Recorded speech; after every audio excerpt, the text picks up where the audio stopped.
Assalomu alaykum. Bugun O'zbekistonning ajoyib oltin kuzida mana shunday chiroyli kunlarda o'zimizning video lavhamizni boshlasak.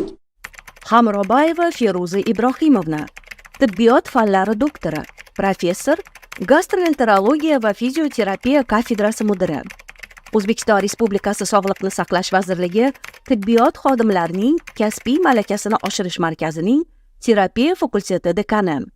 2015-yildan beri O'zbekiston Respublikasi gastroenterologlari forumi raisi, Milliy maktab seminarlari moderatori, 2019-yildan buyon Reabilitologlar Milliy xalqaro ilmiy amaliy anjumanining doimiy raisi. Bugungi mavzu bu O'zbekistonda yurak qon tomir kasalliklarini davolashda tabiiy giyohlar yoki xalq tabobatini o'rni desak to'g'ri bo'ladi.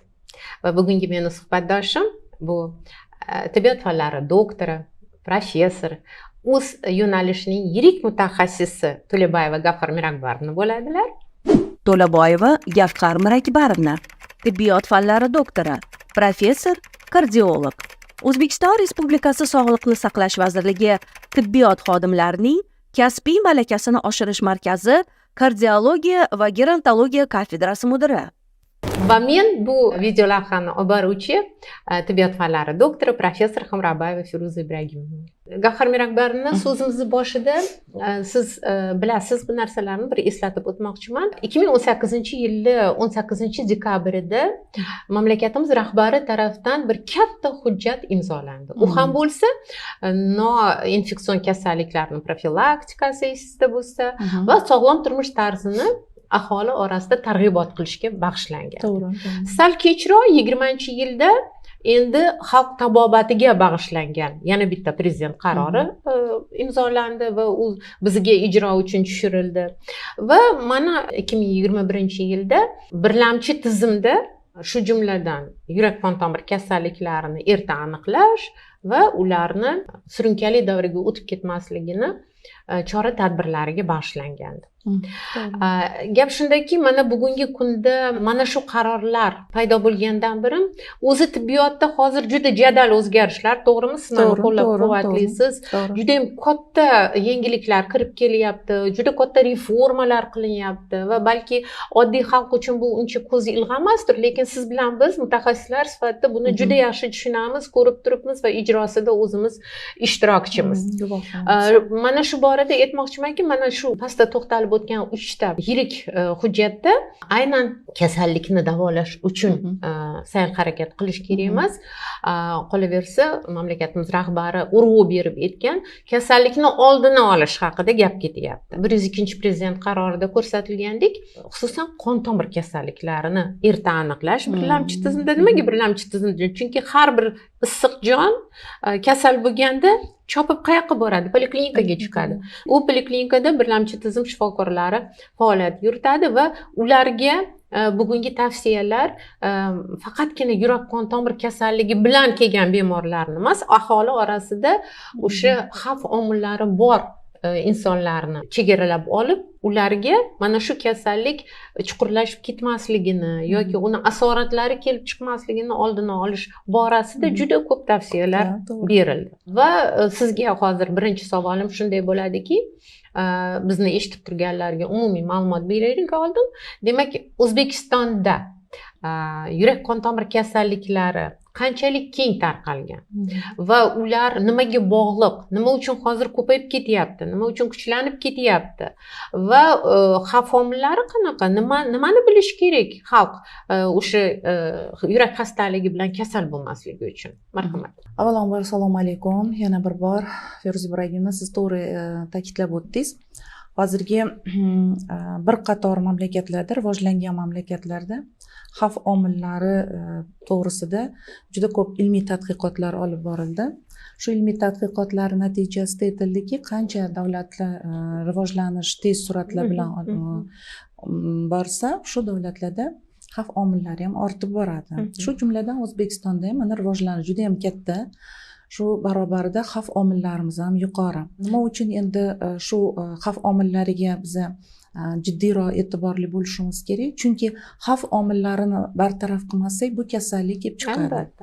Endi bu kasallik yurak qon tomir kasalliklar butun dunyo bo'yicha birinchi yetakchi o'rinlarda turadi Va o'lim holati ham birinchi o'rinda. Albatta o'lim holati ham juda yuqori, nogironlik ko'rsatkichlari yuqori. Shuning uchun ham shunga e'tibor qaratilyapti. Haqiqatda aytib o'tganingizdek, shu 102 hamda mana esingizda bor bir qator ilmiy izlanishlar olib borildi 103 prikazlar bilan, buyruqlar bilan birgalikda mana shu birlamchi tizimda shu kardiologik muammoni hamda endokrinologik muammoni bartaraf etaylik, shuni yechimini topaylik degan borasida bir qator ishlar olib borildi. Ya'ni endokrinologik deganda biz boshida sharhlab o'tmadik, bu o'sha qandli diabet yoki qandli diabetga moyillik bor odamlar haqida gap ketyapti. Chunki ikkalovi ham bir-biriga bog'liq. Mana hozir agar olib qaraydigan bo'lsak, oldingi hozirgi tadqiqotlarimizda yurak qon tomir kasalliklar bilan baravariga mana qandli diabet kasalligi birga yonma-yon yuribdi. Chunki ularni chaqiruvchi omilni eng birinchisi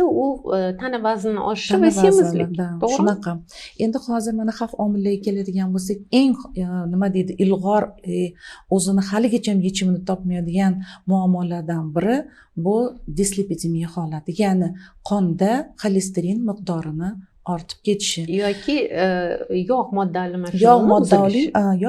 almashinuvini buzilishi. Endi qarang, dislipidemiya holatiga olib keladigan omilni o'zi bu kam harakatlikda mana. Noto'g'ri ovqatlanish, harakatni kamligi, shundan tashqari xalqimizda tamaki chekish yosh bolalar, o'smirlarning orasida ham ko'payib ketyapti. Mana qarang, yuqorida keltirgan 3 ta qarorimiz hammasi o'sha sog'lom turmush tarzi atrofida aylanib yuribdi, to'g'rimi? Mana shu hozir agar mana shu spirtli ichimliklarni iste'mol qilishni kamaytirmasak, o'smirlarning orasida shu chekishni kamaytirmasak, bu albatta dislipidemiya holatini kelajakda yana jadallashuviga olib keladi. Shuning uchun biza doim bemorlar keladimi yoki sog'lomlar bilan gaplashganda albatta aytamizki, xavf omillarini sanab o'tamiz. Mana shu xavf omillari bilan kurashmasangiz kasallikdan xolis bo'la olmaysiz. Endi kasallik bo'lganda ham baribir shu xavf omillari bo'ladi. Qarangda, kasal bo'lgan insonga siz chekishingiz mumkin emas, ko'p harakat qilishingiz kerak, qondagi xolesterin miqdori, ya'ni yog' miqdorini nazorat qilib turishingiz kerak desak, shunga ham e'tiborli bo'ladigan bemorlarimiz kamchilikni tashkil etadi. Ya'ni biz bu borada hozir juda jadal ish olib boryapmiz. Albatta. Rahmat tushuntirib berganingiz uchun. Qarang, mana tushunarli. Mana demak bu hozir birinchilar qatorida ketayotgan xastalik. Faqat O'zbekistonda emas, butun dunyo miqyosida.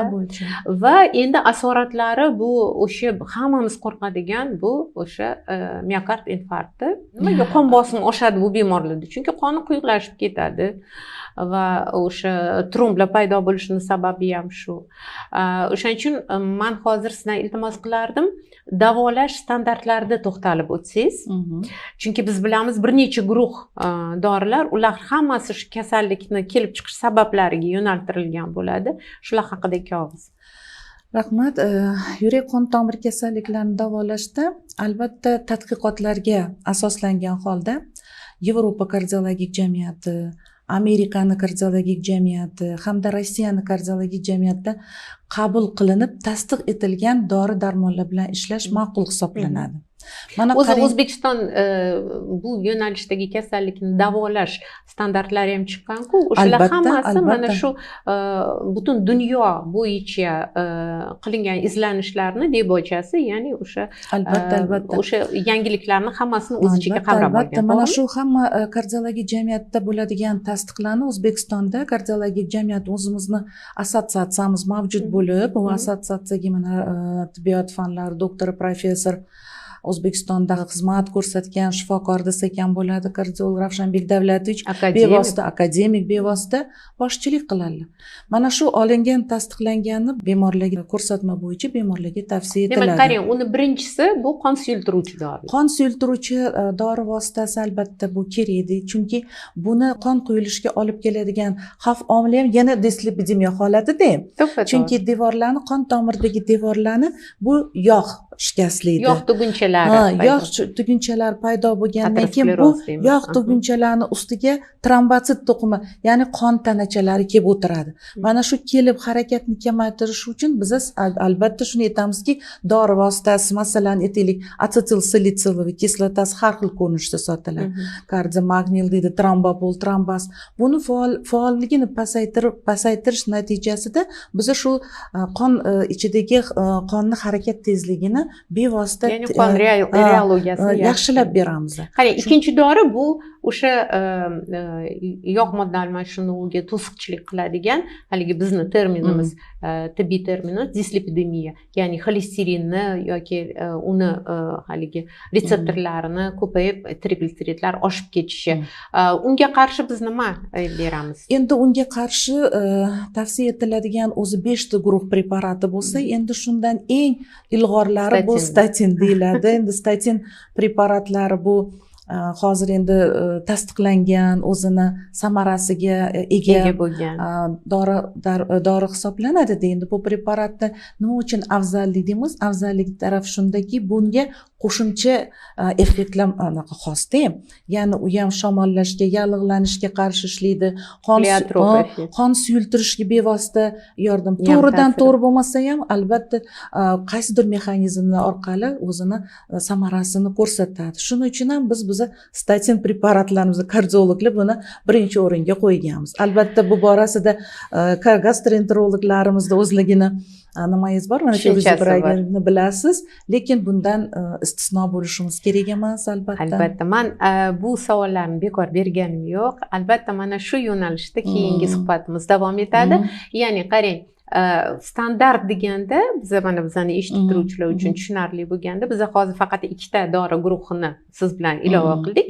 Bu standart deganda mana shu bemorga mana shu albatta berilishi kerak degan dori darmonlar tushuniladi. To'g'rimi?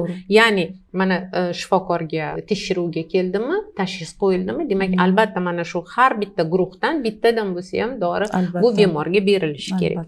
Qarang, muammoni bitta tarafi. Bu uni hayotini saqlaydi, o'sha qonini suyultiradi, yordam beradi, yog'larni kamaytiradi, bosimini kamaytiradi, qolaversa o'sha qandli diabetni oldini oladi va hokazo. Bir tarafdan. Ikkinchi tarafdan agar bu biz ko'rayotgan muammoni bu tarafi bo'lsa, mana bu tarafi ham bor. Ya'ni haligi siz aytgan qon suyultiruvchi dorilar oshqozonni shilliq qavatini yemirib, o'yib chaqa va yaralar chaqiradi. Bundan biz nimadan qo'rqamiz? Mana siz kardiolog, men gastroenterolog bo'lsak, ya'ni oshqozon ichi tizimi kasalliklari mutaxassisi. U sizlar shu kardiologda davolanib, keyin bizga keladiki, chunki o'sha yara ochilib ketib, qon ketib qolishi mumkin. Yana muammoni chuqurligi shundaki, u qonni to'xtatib olish qiyin bo'ladi, chunki qon suyilgan holatda. Bu bitta muammo. Ikkinchi muammo haligi yog' tanachalarini parchalash va o'sha biz aytamiz, yaxshi xolesterin bor, yomon xolesterin, do'st xolesterin bor, dushman xolesterin. O'sha dushman xolesterinni kamaytirish uchun beradigan statin dorilarimiz ular bir tarafdan o'zini to'g'ri ishini, yaxshi ishini, mukammal ishini, samarali ishini qilib beradi, lekin boshqa tarafdan mana haligi jigar faoliyatini juda yomonlashtiradi va bu siz bilan meni so'zimiz emas, bu siz bilan mendan chiqib kelayotgan fikr emas, bu o'sha ilmiy izlanishlarning ichiga kirgan va mana shu dorilar tavsiyalarida yozib qo'ygani, qarshi ko'rsatmalari, misol uchun jigar kasali bo'lsa berilmasin, yo ehtiyotkorlik bilan va hokazo. Mana endi qarangda, bir tarafdan biz davolayapmiz, ikkinchi tarafdan shikast yetkazyapmiz. Shuni yo'llarini mana hozir bizani eshitib turganlar bo'lsa kerak, o'ylaydi, nahotki buni yechimi yo'q.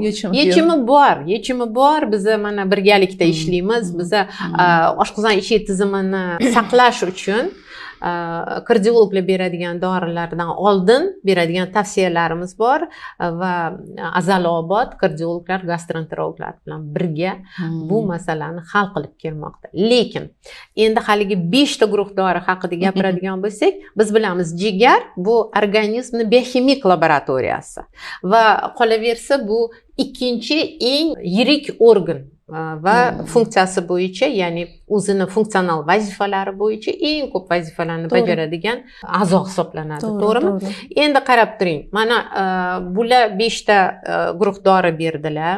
U hammasi jigar orqali so'rilib parchalanadi va uni ximik endi hamma dorilarimiz baribir to'g'ri, kimyo molekulalariga kimyoviy tarkibga egada endi. Sintez qilib.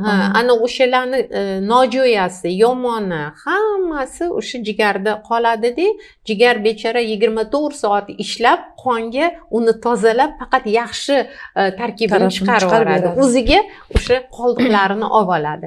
Demoqchimanki, bu bilan jigar aziyat chekadi. Va vaqti bilan mana shu jigarni faoliyatini yaxshilash uchun biz qanaqadir chora-tadbirlar ko'rishimiz kerak yoki tavsiyalar berishimiz kerak. Endi qarang, bu dori-darmonlar o'z yo'liga.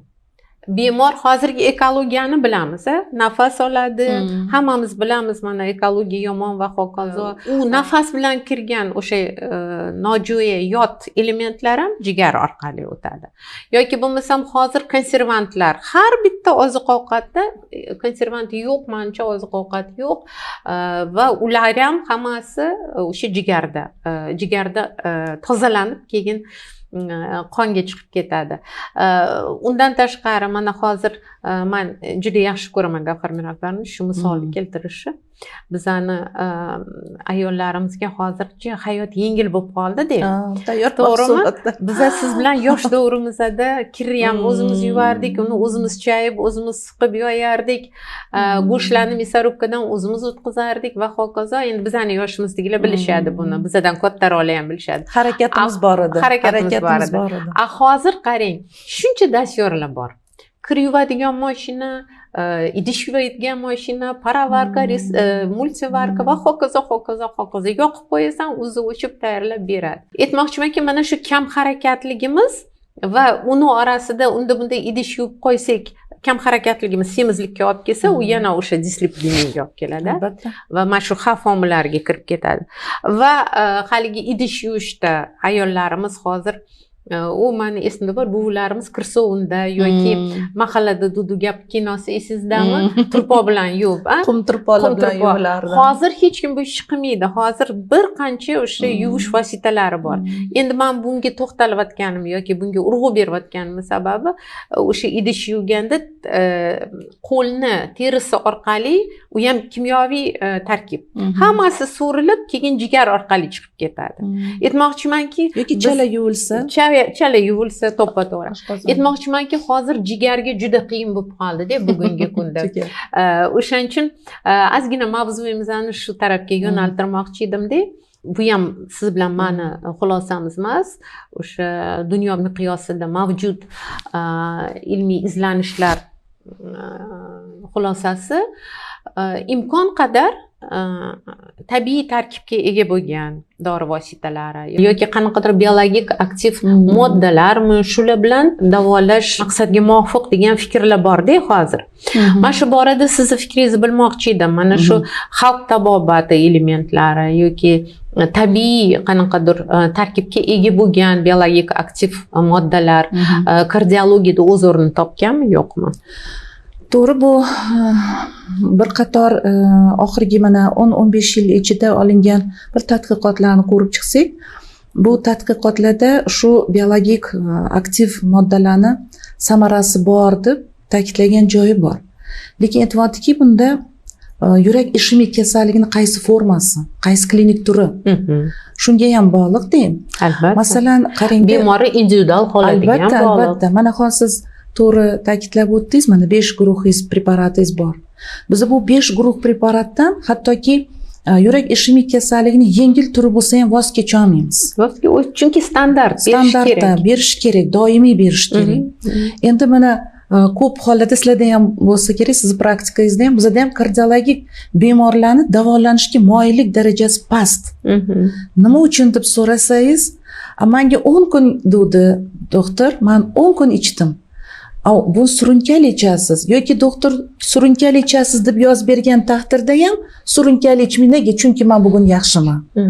Ba'zi bemorlarimizga biz aytamiz hayot davomida. Hayot davomida. Pожизненно degan hayot davomida. Endi qarang-da, mana to'g'ri aytyapsiz. Biz preparatni berganimizda jigar faoliyatini albatta nazoratda qilib turishimiz kerak. Chunki preparatlarimiz, dori vositalarimiz jigarda o'tirib, jigarda uni haligi faol metaboliti bo'ladi. Shuni ishlab, shuni effektini bildiruvchi preparat, effektni bildiruvchi moddaga o'tadi-da. Undan keyin o'zining ishini bajaradi. Shuning uchun bemor kelishidan oldin albatta jigar faoliyatini ko'ramiz. Masalan, o'zining fermentlari bor. Shu fermentlarni ko'rib, nazorat qilib beramiz. Endi ko'p hollarda nima desam ekan, shifokorlarimiz tarafidan yoki bemorlarimiz tarafidan ham jiddiy e'tibor berilmaydigan hollari bo'ladi bunda. Shunda bularda ularni yomon ta'sir, nojo'ya ta'sir kuchayib ketib gastroenterologga borishadi. Bizaga jo'natasiz. To'g'ri. Gavhar Mirakbarova, yana bitta nozik masalaga oydinlik kiritib berishingizni so'rardim. U ham bo'lsa, qarang, mana bizani endi hozir ko'pchilik eshitishi mumkin. O'sha noto'g'ri fikr paydo bo'lmasligi uchun sizdan iltimos qilardim. Mana qarang, mana shu bizani bemorlarni davolashda, xususan hozir kardiologik bemorlar haqida, yurak xastaligi bor bemorlar haqida gapiryapmiz. Ularni davolash jarayonida dunyo miqyosida qilingan mana shu tabiiy qanaqadir qo'shimchalar, biologik aktiv moddalar yoki bo'lmasam xalq tabobati elementlari qo'shilgan izlamalar bormi? Agar bo'lsa, iltimos yoritib bersangiz. Bor, juda ham ko'p bunaqa ishlar bor. Masalan, Yevropada mana yaqinda kardiologik kongress bo'ldi. Butun dunyo kongresslari ishtirok etdik. O'shanda ham mana shu bir bo'lagi sifatida ya'ni shu davolash jarayonini bir bo'lagi. Davolanish standartlarida tavsiya etilgan dori-darmonlarga qo'shimcha biologik aktiv moddalarni ishlatish mumkin degan nimalar, jumlalar ham bo'lib o'tdi. Ya'ni ma'ruzalar bo'ldi bu borada. Ma'ruzalar. Endi men masalan Yevropa davlatlarida juda ko'p, men uni sanab o'tmayman. Endi o'zimga yaqin bo'lgan, masalan, men bilaman, siz Hindistonni Apollo klinikasi bilan juda chambarchas xalqaro izlamalar olib borasiz va uni ishtirokchisi va ba'zi hollarda koordinatori hisoblanasiz. Va shuni ham aytib o'tishim kerakki, bizani eshitib turgan qora ko'zlarga Apollo klinikasi bu Hindistonning 10 ta eng kuchli o'sha tibbiyot muassasalariga kiruvchi klinika hisoblanadi. Mana shu borada o'z fikrlarini eshitamiz. Gavhar Mirakbarova. Bu Hindistonda hozir eng juda katta institutlar, oliygohlar tashkil etilgan, markazlar bor. Xalq tabobatiga urg'u beriladi. Ularda juda katta urg'u beriladi, chunki ularda giyoh moddalari ahamiyat juda kuchli. Giyohlarni o'zligi, masalan, mahsulotlarni ishlab chiqib, o'zlarini katta laboratoriyalariga ega-da. Endi Apollo institutiga mana bevosita ishlaymiz. Professorlarimiz ham shu tavsiyalarni ko'rsangiz, shu tavsiyalarda albatta bitta bo'lsa ham shu biologik aktiv preparat. Chunki bu preparat deyiladi, mana shu dori vositasi bizani standartga kirgan dori vositalariga turtki bo'lishi mumkin. Ya'ni uni samarasini yanada kuchaytirib berishi mumkin degan shunga urg'u berib ketiladi. Ya'ni boya siz aytgan xulosa. Albatta. Dori vositalarini kamaytirdi, lekin ularning samarasi pasaymadi. Dori qabul qilish kursi kamaytirildi, lekin bu ham nojo'ya ta'sir ko'rsatmadi. Va shu bilan birgalikda biz aytdik, haligi biza beradigan guruh dorilarni ta'siri sizni so'zlaringiz bo'yicha ham mana shu biologik aktiv moddalar qo'shib ichganda ularning ta'siri kuchaydi. Bu juda yaxshi ma'lumotlar. Mana Feruza Ibragimova Aboyli bin Sinoni ishlariga bir nazar tashlasangiz, olib borgan tadqiqotlar o'sha vaqtda butun davolarni har bir kasallikka bular ya'ni xalqdan mana shu tabiatdan olingan giyohlarni olib o'zlari haligi yozib qo'ygan yanchib, qancha yanchishini, qancha qorong'i xonalarda turishini hammasini yozib, albatta u mana hozirgi olayotgan ko'p dori vositalarimizni ham negizida shu yotadi-ku, tabiatdan olingan mahsulot. Faqat uni haligi farmakologik kompaniyalar ozgina sintezlab, uni tezroq ta'sir qiluvchi, ya'ni shu bilan birga nojo'ya ta'sirini sal kamaytiruvchi qilib ishlab bizga tavsiya qilib berilyapti. Ya'ni tabiat biz bilan sizni ishimizda eng faol yordamchi. Albatta.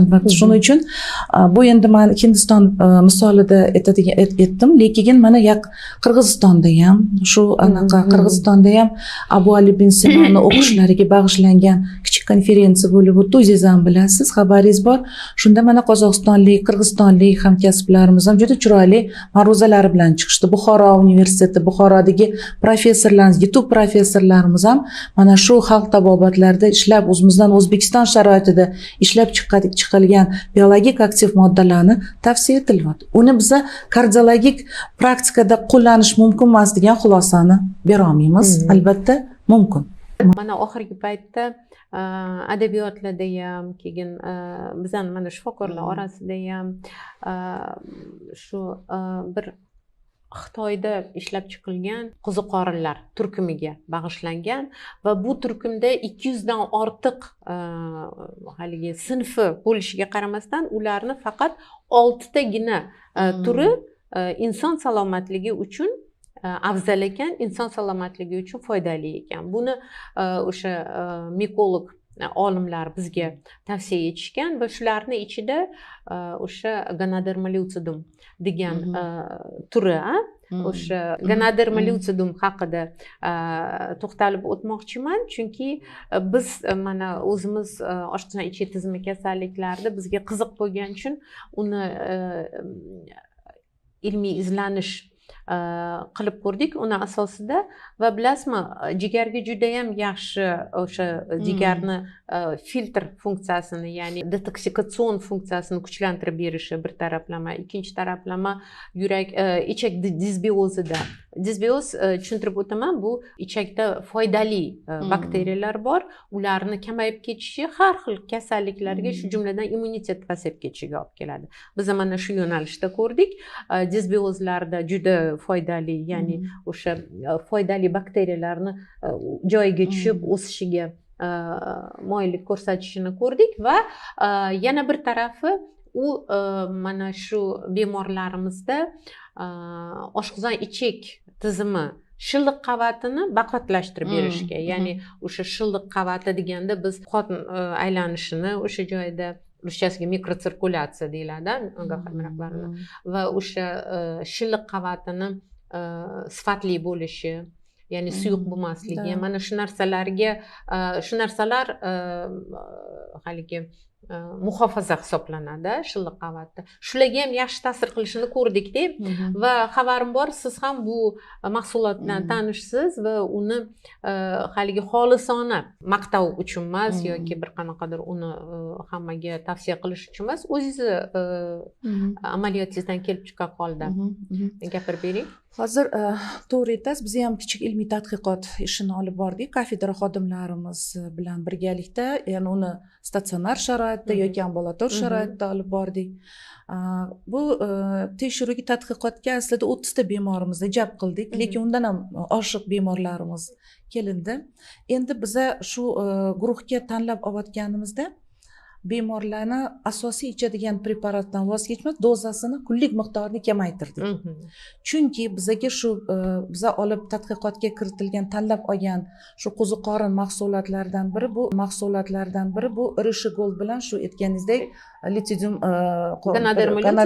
yana Rishi-Gold shu mahsulotlarni sinab ko'rdik. Ikkalovini lekin baravarlikda berdik. Ikkita kapsuladan ertalab kechqurun ikkalovini bemorlarga albatta tushuntirishlarni olib bordik. Shunaqa kasallarimiz bo'ldi. Nima uchun endi xalqimiz biladi Kankor. Nima uchun men Kankorni endi 7,5 milligram ichmayman-da, ham 5 milligram ichaman. Chunki siz hozir bu preparatni olasiz. Bu preparatni mahsuloti, bu biologik mahsulot aktiv buni moddani. buni nima karomat ko'rsatadi degan savollar ham bo'ldida bemorlar tarafida. O'shanda biz Tabiiy savol. uni karomatini keyin tushuntirib berdik. Bu preparatni Ular o'zim o'zlari ham sezishdimi? bu preparatni men oldin tavsiya berishdan oldin o'qib chiqdim. Bir qator ishlar olib borilgan ekan haqiqatda, mana shu Malayziyada ham, Xitoyda, Hindistonda ham hattoki birinchi buni samarali joyi yallig'lanishga qarshi ekan. Bizning ham yurak qon tomirlarimizda shu haligi yomon lipid o'tirib olgandan keyin yallig'lanish jarayoni bo'ladi. Kasallikning zaminida baribir hamma kasallikning zaminida o'sha yallig'lanish. Demak, yallig'lanishni kam bo'lsa yaxshi-da biz kardiologlar uchun, chunki lipid boshqa o'tirmaydi, ya'ni yog' boshqa o'tirmaydi, yomon yog' boshqa o'tirmaydi. Shu taraflari, ya'ni u tomirni ichida ko'proq sizlar ko'rdinglar ishlashini. Albatta. Va men o'qigan tadqiqotlarda aynan shu mahsulotlar qon suyultirish sifatiga ega ekanligini o'qigandim. Siz uni tasdiqlab bera olasizmi? Albatta, mana shunaqa guruhimizda shunaqa bemorlarimiz bo'ldiki, aspirin, asetil salitsiloviy kislotasini, ya'ni qon suyultiruvchi dori vositasini qabul qila olmaydigan bemorlarimiz ham bo'ldi. Chunki ular aytadi, men ichsam oshqozonim og'riydi deb, to'g'rimi? To'g'ri. Shuning uchun mana shu taraflama biz haqiqatda shu natijani oldik, ya'ni qon suyultirish. Ya'ni biz faqatgina bu haligi agregatsiyasini o'rganmadik, ya'ni trombotsit qon tanachalarini bir-biriga yopishi. Fibrinogen ko'rsatkichi bor. Buni bemorlarimiz bilishadi. Koagulogrammami deyishadi. Shu koagulogrammani ichida o'tirgan fibrinogen miqdorini qonda kamaytirib berdi. Lekin olingan natijalarimiz, samarali natijasini biz 3 oydan keyin oldik to'liq. Men bu bilan aytmaymanki 3 oy ichishingiz yaxshi bo'ladi. Birinchi oyda ham bu, birinchi oydagi natijalarimiz bemorlar hansirashi kamaydi. Ko'rdingizmi? Keyin ikkinchi oyda men yaxshi uxlamasdim, uyqum yaxshi.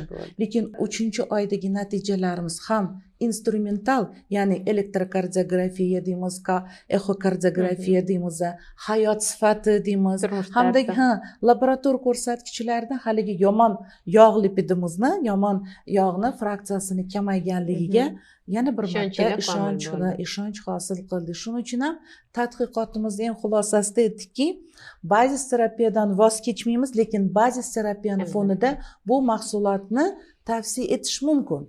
Qarang, qanaqa yana biz yaxshi tarafini shu bemorlarga tushuntirib berdik. Qarang, siz bazasiga, ya'ni standartga kirgan dori vositalaringizni kunlik miqdori kamaydi. Qancha siz o'zingiz nima deydi, pulingizni tejab qoldingiz. Ya'ni iqtisodiy tarafdan. Keyin voy jigarimdan qo'rqaman dedingiz. Mana jigaringizdan qo'rqmaysiz, chunki jigaringizni himoya qilib turibdi. Shuning uchun birgalikda buni ichish kerak deb tavsiya qildik. Va oshqozon silliq. Albatta.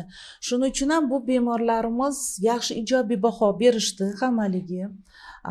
Nima desam ekan, rozilik berishdi mana shu tadqiqotda qatnashish uchun.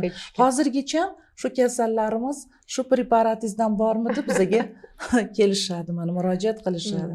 Olingan natijalarimiz hammasi ishonarli ko'rsatkichda bo'lgani uchun hozir masalan ma'ruzalarimizda ham shifokorlarimizga shu mahsulot bor, shu mahsulotni samarasi shuni ko'rsatdi deb kichkina lavhalarda berib o'tamiz. Gavhar Mirakbarovna, menimcha bugungi siz bilan suhbatimiz bizani eshitib turgan insonlar uchun o'ta foydali bo'ldi degan umiddaman. Chunki biz siz bilan o'sha bugungi kun tibbiyotining dolzarb masalalaridan birini yoritib berishga harakat qildik va shu bilan birgalikda biz aytamiz, mana davolash yo'nalishi bor va biz hozir aytgan yo'nalish bu alternativ yo'nalish yoki bo'lmasa simptomatik yo'nalish bo'ladi. Ya'ni xulosa qilib aytganda etik bo'ladi. Yurak qon tomir kasalliklarini omillari haqida gapirganda, demak, agar uni bitta omili o'sha qonni quyilib ketishi bo'lsa, demak, mana shu gonodermalozidim uni suyultirar ekan. Ya'ni xavf omillariga qarshi kurasha hozir. Bu profilaktikasi, o'sha kasallikni oldini olish, demak, chuqurlashib ketishini. Ikkinchisi biz aytdik, o'sha jigar faoliyatini susayishi, unga ham yordam berar ekan. Uchinchisi biz aytdik, statinlar qo'llaymiz va statinlar o'sha jigar faoliyatini yomonlashtiradi. Demak, bu ikkalasi birga tavsiya etilsa, birisi muhofaza qilib turadi jigar hujayralarini, ikkinchisi o'z davolash samarasini ko'rsatadi. Uchinchi yo'nalishi o'zi yog'larni o'sha demak biz aytdik, qon tomirlarida yog' tugunchalarini paydo bo'lishini oldini olishga zamin yasab berar ekan. Va biz aytdik, hamma kasalliklar yallig'lanishdan boshlanadi deb. Albatta. Mana shu yallig'lanishga ham o'z hissasini qo'shar ekan. Demak, qaytalab alohida aytmoqchimanki, davolash standartlaridan chekinish kerak emas. Ayniqsa xuruj davrida o'sha beriladigan dori darmonlardan voz kechish tavsiya etilmaydi va bu juda muhim narsa. Mana bu qo'shimchalar esa tabiiy qo'shimchalar, misol uchun Ganoderma lucidum, Rishi-Gold, ular bir tarafdan o'sha dori vositalarini miqdorini kamayishiga, ularning davomiyligini, ichish davomiyligini qisqarishiga va ijtimoiy qandaydir himoya bersa bemorlarimizga yoki yengillik desak to'g'ri bo'ladi. Ikkinchi tarafdan haligi men aytgan xurujdan keyin kasallik bir qancha vaqt tinchlik vaziyatiga tushib oladida, yana xavf omillari paydo bo'lgandan keyin yana xuruj beradi. Ana o'sha tinchlik davrini ba'zi odamlarda bu 6 oy, to'g'rimi? Uzaytirib beradi. Ba'zi odamlarda bu agar o'sha siz aytgandek tamakiga ruju qo'ygan yoki ichkilikcha, ularda 2 oy, 1 oydan keyin xuruj beradi. Mana shu davrni, tinchlik davrini imkon qadar cho'zib berishga imkoni katta. Mana shu biz bugun suhbat olib borgan Ganoderma lucidum va Rishi-Gold biologik aktiv moddalari. Yana bir marta qaytalab aytamanki, o'ylaymanki, yaxshi suhbat bo'ldi va o'ylaymanki bu foydali bo'ldi bugungi suhbatimiz.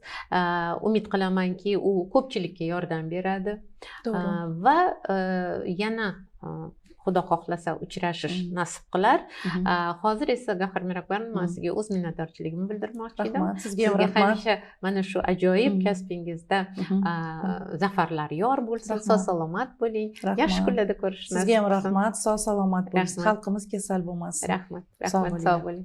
Mana oxirgi paytda adabiyotlarda ham, keyin bizning mana shifokorlar orasida ham shu bir Xitoyda ishlab chiqilgan qo'ziqorinlar turkumiga bag'ishlangan va bu turkumda 200 dan ortiq haligi sinfi bo'lishiga qaramasdan ularni faqat 6 tagina turi inson salomatligi uchun afzal ekan, inson salomatligi uchun foydali ekan. Buni o'sha mikolog olimlar bizga tavsiya etishgan va shularning ichida o'sha Ganoderma lucidum degan turi, o'sha Ganoderma lucidum haqida to'xtalib o'tmoqchiman, chunki biz mana o'zimiz oshqozon ichak tizimi kasalliklarida bizga qiziq bo'lgani uchun uni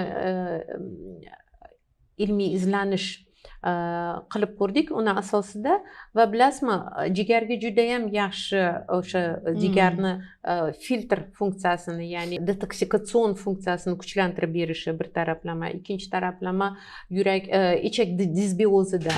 Disbioz, tushuntirib o'taman, bu ichakda foydali bakteriyalar bor, ularni kamayib ketishi har xil kasalliklarga, shu jumladan immunitet pasayib ketishiga olib keladi. Biz mana shu yo'nalishda ko'rdik. Disbiozlarda juda foydali, ya'ni o'sha foydali bakteriyalarni joyiga tushib o'sishiga moyillik ko'rsatishini ko'rdik va yana bir tarafi u mana shu bemorlarimizda oshqozon ichak tizimi shilliq qavatini baquvvatlashtirib berishga, ya'ni o'sha shilliq qavati deganda biz qon aylanishini o'sha joyda ruschasiga mikrotsirkulyatsiya deyiladi va o'sha shilliq qavatini sifatli bo'lishi, ya'ni suyuq bo'lmasligi, mana shu narsalarga, shu narsalar haligi muhofaza hisoblanadi shilliq qavatda. Shularga ham yaxshi ta'sir qilishini ko'rdikda va xabarim bor, siz ham bu mahsulot bilan tanishsiz va uni haligi xolisona maqtov uchun emas yoki bir qanaqadir uni hammaga tavsiya qilish uchun emas, o'zingizni amaliyotingizdan kelib chiqqan holda